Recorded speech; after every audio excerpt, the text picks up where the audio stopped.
حمد کی تعریف۔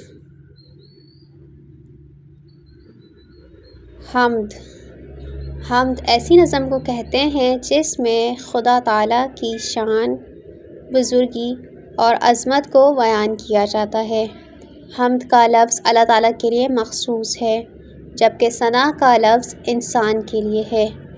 حمد کے لیے کوئی خاص بحر یا حیت مقرر نہیں، مگر اردو شاعری میں حمد کو ایک خاص تقدس اور مقام حاصل ہے۔ ماضی کے بیشتر شعراء جب بھی اپنا دیوان تیار کرتے تھے تو اس کا آغاز حمد سے کرتے تھے۔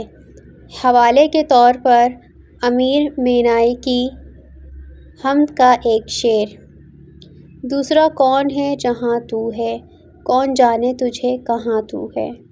عام طور پر شاعر اپنی شاعری کا آغاز اللہ تعالیٰ کی تعریف، اس کی صفات کے بیان اور اس کے بارے میں گفتگو سے کرتا ہے۔ ایسی شاعری کو حمد کہتے ہیں۔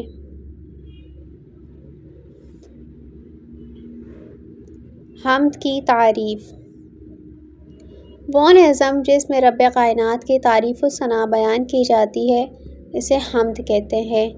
حمد میں بندہ اپنی بے بسی، بے کسی اور رب العالمین کی شان خداوندی، اس کی کبریائی، اس کا رحم و کرم اور بزرگی کا اعتراف و اظہار کرتا ہے۔